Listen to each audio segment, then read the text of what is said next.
You ask Tiger to calculate. This deals with finding the midpoint between 2 points. The midpoint between the 2 points is 38.5, negative 8.5. Let's solve it step by step. Plot the 2 points and calculate the midpoint using the formula. The coordinates of point 1 are, x1 equals 2, y1 equals negative 70. The coordinates of point 2 are, x2 equals 75, y2 equals 53. PM represents the midpoint of the 2 points.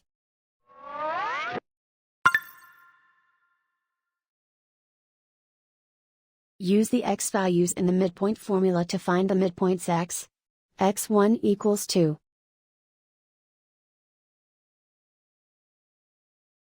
x2 equals 75.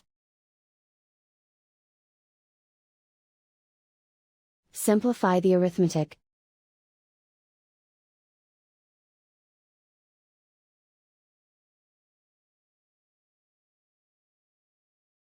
Use the y values in the midpoint formula to find the midpoints y.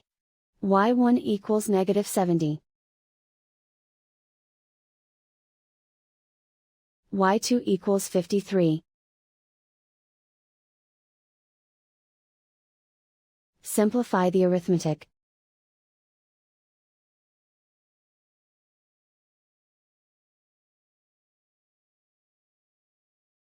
And so, the midpoint is 38.5, negative 8.5.